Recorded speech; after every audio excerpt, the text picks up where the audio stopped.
there are basically two ways that people go about it. One is people read a lot, then they go to the computer and they write all of the narrative, the main ideas, and then they put the sources in.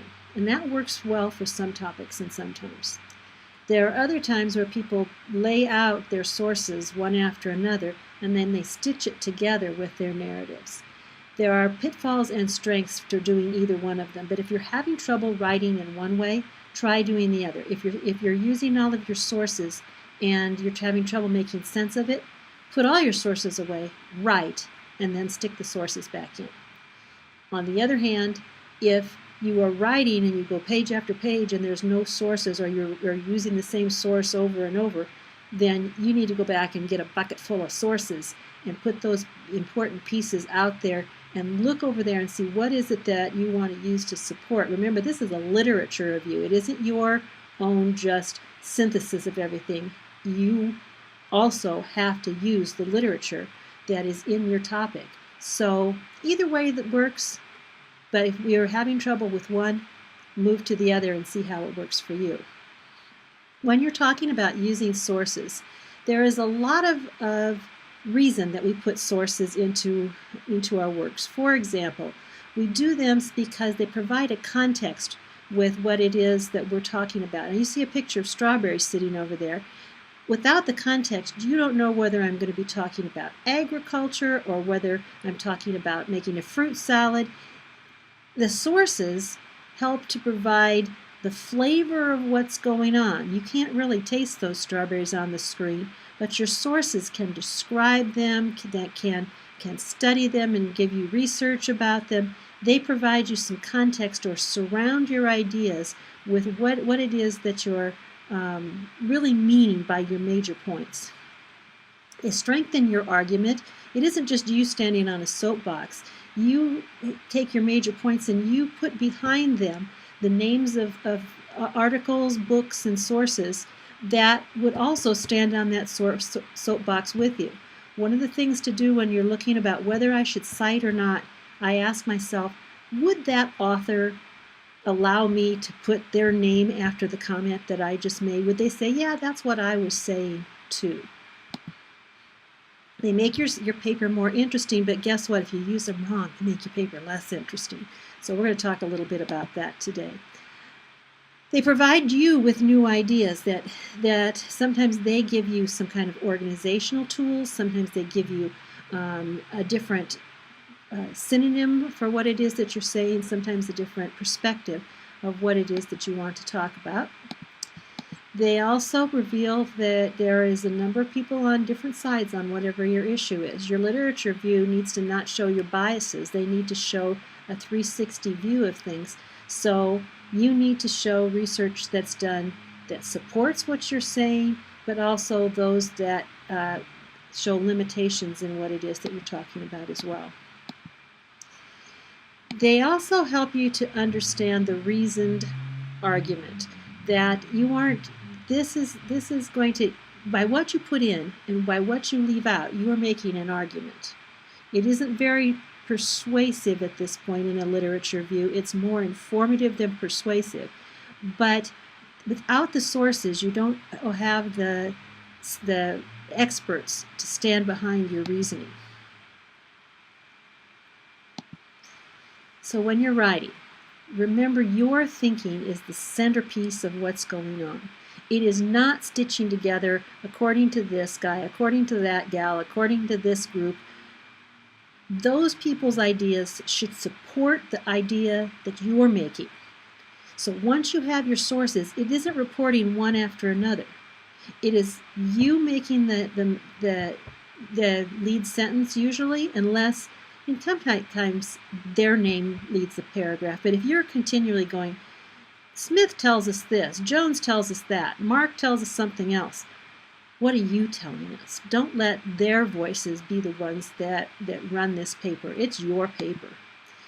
They also need something to support. Just reporting out on what they said. Here's the number, here's the percent, here's what these reports are saying. They need to be making a point that, so what? Why are you showing this to us? And once you put something in, you put in a quotation, you put in an explanation of a research project, then you need to interpret what does that mean to the bigger picture of what you're saying. You just don't leave us hanging with, oh, look, wasn't that an interesting study? You're the author, your thinking's the star. So let's talk about quotes for a minute. Quotes are in most of the things that I'm talking about, but especially quotes are like salt. You gotta have some, because without it, you're pretty flat writing. But if you put too much in, you spoil it. When you go down a page and you see quote, and then there's another quote, and there's another direct quote, you lose your voice. But they are good in that they can add that expert voice to what you're saying. And they also can say things it's like, I wish I'd have thought to say that. That might be a quote you put in. You're looking for short, powerful statements.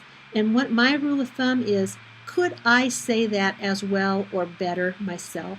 If I could say it as well, it's my job as the author to say it. If it's powerful, especially if it's a powerful name in the field that's saying this, that also tells you that's something to quote. Long, extended quotes are boring. You want to give specifics. You want to be crisp and clear, get in and get out and get back to your language. But they can provide either classical quotes, and by the way, if you're quoting something like Shakespeare, you don't have to go find a citation. And if you're quoting Abraham Lincoln, you don't have to go find the book that was printed in. If it's a common quotation, you just put quotation, as Abraham Lincoln said, and put quotation marks around it. Don't go cite brainyquotes.com. That doesn't add anything to it. Remember, when you're citing something, it's so that somebody else can go back and find that citation. They don't need you to Google Abraham Lincoln quotes. Quotes should directly support the points that you're making. They should not be left alone just to make a point. They are supporting what it is you were saying. Sometimes they're powerful at the beginning. They just give that punch to get the interest, and then you put your support after it. Other times, they can sum up what you've said, and sometimes they fit in the middle as well. But again, don't get in a rut. Don't always start with quotes. Don't always end with quotes. Vary that. Just like salt, it needs to come in and flavor throughout your paper, but not over-flavor it. The nice thing about quotes is they can say something that you don't want to say. It's negative, it's controversial, you don't want to put it in your words, but you can directly quote somebody. Then that's a nice way of kind of adding it but not taking responsibility for what's being said. Cautions about quotes, I've said, too much spoils what you're saying. Using one source too often, you're like, well, why don't I go read the book by that person? Why am I reading yours? And the other thing people do very often is they give a long quote. Once you put your quote in, see if you can truncate off the end or the beginning so that it is just the heart, just the message you want, and leave the extra out. Again, you want to be in and out of a quote and back into your own narrative as well. And you should not have many long block quotes in a literature review. It becomes, again, it becomes like a patchwork quilt, and it loses its flavor. Paraphrasing is using your own words. Now, you and I were always have one time that third grader when the teacher said to use your own words, and you opened up the encyclopedia or whatever, and it said dogs, and so you said pets, and then it said are kind, and you said are nice, and you changed word by word. That's not what paraphrasing is. Paraphrasing is leaving the integrity of the idea and using entirely your own set of words. It doesn't mean that you go word by word and change it. That, if that's what you wanted to do, you probably will end up with something that is watered down. The author spent a long time getting those perfect words for their article, and now you're watering it down word by word. And so you use what I tell people to do if you're paraphrasing, read what you're wanting to say, look at those sources, especially combined sources, more than one source, put them aside and write your idea, and then cite those sources at the end of the paragraph. And when you are paraphrasing, make sure that it makes your argument stronger. Just adding a bunch of names doesn't help. But on the other hand, starting sentences saying things like research says, and then you get to the end of the sentence and there's no citation of research, it's like, what research says? Am I just going to trust that? This starts out saying, by the way, I don't like that at the beginning, research says. Research isn't something that says something. A lot of times you can just cut those two words off and just say what it says without saying research says. But at the end, there should be multiple citations that gives the emphasis of that this isn't just me talking, and this isn't me taking one person's word for it either. When do you paraphrase? To help make things flow together. It simplifies it down.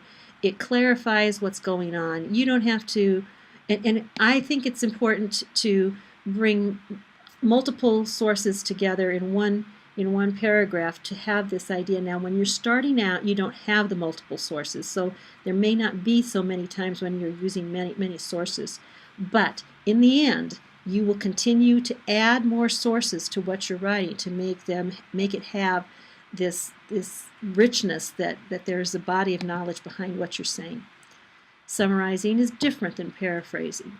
Summarizing is definitely taking several sources and making sense of it, and that's where you're going to be interpreting what's going on.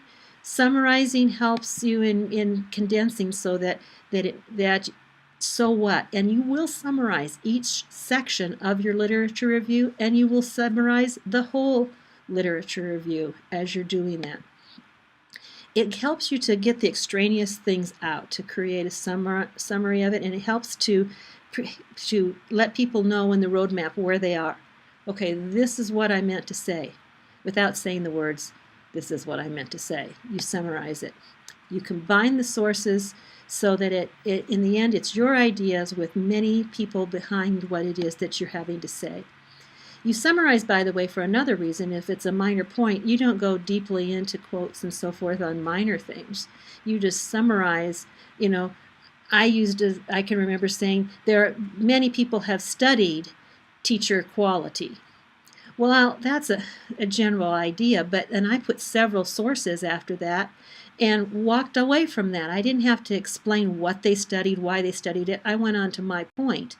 But in the meantime, when I say many people studied this, I'm going to show you who those many people are. When you summarize, again, separate yourself from your sources. Don't sit there with those sources in front of you and try to just tweak words here and there. And make sure that as a reader reads, they know when you're using a particular source and when it's particularly your own words. When someone looks at a citation, they shouldn't think, well, is that whole paragraph about that person's ideas or just this sentence? And by the way, don't cite every sentence. It gets silly. You're bouncing over all those citations. You need to cluster things together in your ideas so that your citations come where they need to be, often, but not every sentence. When you cite, if it's not your idea, you didn't think it up, then there should be some citations with it. But you don't do common knowledge like literacy is important in the United States. That doesn't need citation. I mean, that's pretty common knowledge. There isn't going to be anybody that raises their hand and says, well, who studied that? Who ever thought of that? Common knowledge doesn't need it.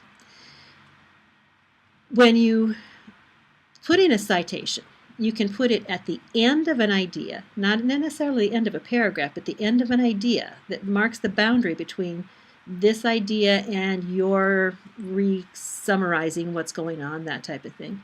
It can start because it's going to say, now the next piece of what I'm going to say comes from this source. Or it can come in the middle, and I gave you some examples down there at the bottom, and I wanted to also note with you that when you do several sources on one idea, do you see that they're alphabetical? They're not done in order of years, they're done alphabetically, and that they are separated with a semicolon. And by the way, if it is a direct quotation with quotation marks around it, it will be a single source because only one person said that thing that you're quoting. And it will have a page or paragraph number with it. Don't forget that when you're quoting, or you'll be going back through your pages trying to find it. So, with that idea, we're going to be practicing some of these things as we write in our practice exercises and in our papers as well.